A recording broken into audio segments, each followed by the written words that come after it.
pessoal? Hoje nós vamos dar continuidade à nossa aula de História do 7º ano. Nós continuaremos trabalhando em nosso último conteúdo, que é a formação do território da América Portuguesa, tá bom? Esse conteúdo, vale lembrar, que é um conteúdo que nós estamos na terceira aula e ele vai trabalhar justamente o processo de expansão territorial do que nós chamamos de América Portuguesa. Posteriormente vai ser o Brasil, tá bom? Então vamos lá. Lembra que na aula passada nós trabalhamos algumas questões sobre os bandeirantes, sobre a questão deles e a sua expansão? Então hoje nós trabalharemos sobre a criação do gado e posteriormente mais um outro conteúdo que é paralelo a esse, que é essencial para conhecermos. Nós vamos iniciar com a questão do gado. A criação do gado foi uma atividade de extrema importância para essa expansão territorial. Por quê? Ela vai dar apoio, muitas vezes, para a questão das minas, outras vezes para a introdução de novos povoados na parte central. Lembrando, vamos chamar de parte central de povoados, ou seja, a parte interna da América Portuguesa. Porque você lembra que o que significa Nordeste hoje não é o que significava naquele período. Nordeste eram as partes inabitáveis, ou que não tinham habitantes ainda, ou que não eram exploradas nessa América Portuguesa. Não aquela região que fazia parte da costa brasileira, na parte mais extrema, do Nordeste mesmo, do nosso território, tá bom? Então, com isso, a questão da introdução do gado nessas regiões que não eram habitadas foi importante porque levava junto alguns desenvolvimentos. Por exemplo, nós vamos ter a introdução do gado na parte do Nordeste brasileiro, na parte Nordeste da nossa geografia, e nós vamos ter na parte sul do Brasil também, e na parte norte também, e na parte central do Brasil, porque ali vai ser de extrema importância a criação do gado, justamente para fazer o desenvolvimento daquelas regiões. Então, com isso, nós vamos ter essa expansão, a introdução do Nordeste lá no governo geral de Tomé de Souza, primeiro governador-geral do Brasil. Ele vai fazer a introdução do gado, o uso dele, sobretudo, para mover o que nós chamamos de moeda ou economia da época do engenho. Por quê? Algumas regiões não eram habitadas e nem próprias para a produção do açúcar. E essa falta de produtividade da produção de açúcar acabava levando a ideia de produção de carne, ou seja, o desenvolvimento do gado como um mecanismo de formação econômica, tá bom? Então, o transporte com ele, ou seja, da cana-de-açúcar, que era muito inviável, acabava fortalecendo a ideia de criação de gado.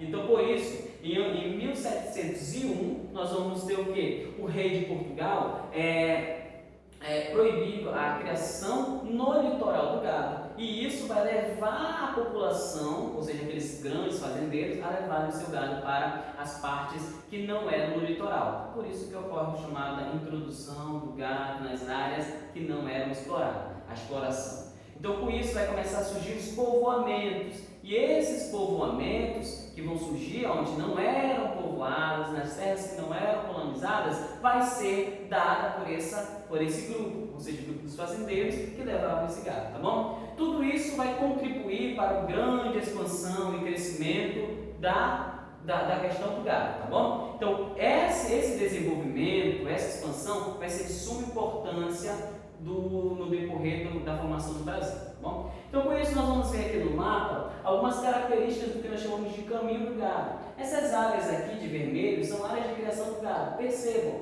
por onde houve a criação do gado aqui na América Portuguesa, tá bom? Essas setinhas verdes que nós vamos vendo aqui são no sentido de expansão da pecuária. Porque quando você leva a criação do gado, você tem uma pecuária também se criando ali, uma forma de produção da pecuária se desenvolvendo. Nós vamos ter os limites atuais do Brasil, que são essas regiões aqui, tá? Mas percebam como se expandiu grandemente o que nós chamamos de exploração de terras por meio da criação de gado, tá bom? Então, com isso, o gado do Nordeste, que nós vamos ver aqui, é extremamente grande. O Nordeste são áreas exploradas. Nós vamos ver agora a criação do gado no sul do Brasil. Ou seja, o que nós chamamos, com a distribuição das chamadas missões jesuítas a destruição das missões jesuítas de Guairá, ou seja, aquelas missões que foram destruídas pelos bandeirantes, o gado acabou se espalhando pelas Campinas ou os campos do sul. E esse espalhamento do sul acabou fazendo grandes áreas de pastos para eles.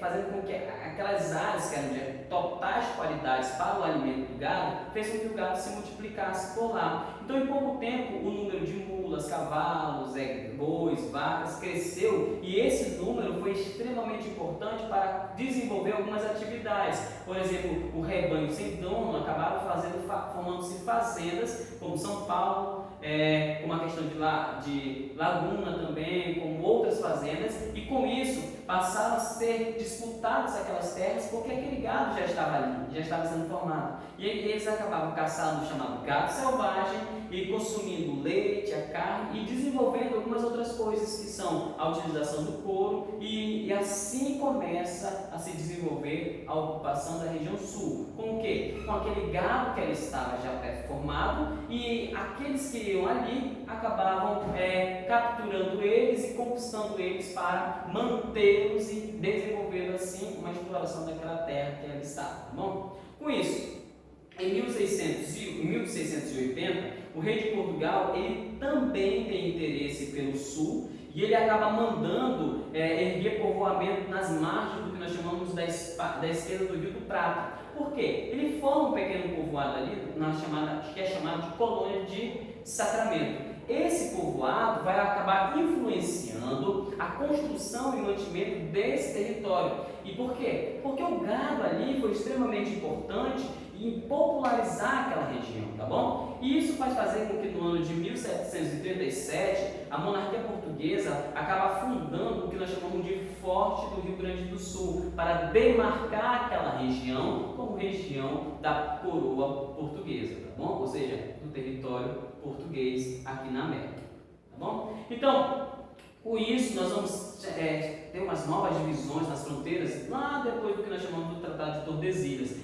Graças ao governo de Portugal, que buscou legalizar o seu território, ou seja, as áreas já conquistadas. Então, esse rei de Portugal, ele vai começar a trabalhar em acordos, ou seja, grandes conflitos vão levar a alguns acordos de novas determinações territoriais. Vamos ver alguns acordos deles. Vamos ter em 1750 o Tratado de Madrid, nós vamos ter em 1777 o Tratado de Santo Ildefonso, nós vamos ter em 1801 o Tratado de Badajoz, tá bom? Então, esses tratados são tratados importantes que vão delimitar o novo território brasileiro, ou seja, o território português, a partir da expansão tanto do gado, o surgimento dos bandeirantes, as questões relacionadas às minas que vão surgir, tá bom?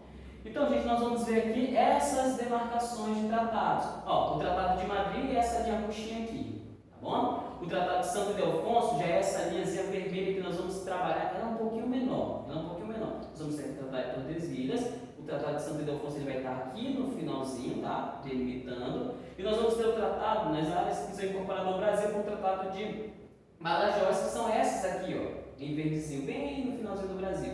E nós vamos ter 7 pontos das missões, que depois foram feitas missões aqui dos portugueses para fazer a colonização dessa área. Lembrando que nós temos os limites atuais do Brasil, ó, essas regiõezinhas em preto, tá bom? Então, esses tratados, eles acabam sendo de suma importância para formar o Brasil de hoje, tá bom? Então, isso é interessante estudar para a gente conhecermos que, através desses tratados, nós acabamos conquistando algumas outras terras, tá? Então, gente, para a aula de hoje, nós vamos deixar um exercício que se encontra na página de número 293, questões de número 8 e 9, tá bom? Até a próxima aula. Tchau, tchau!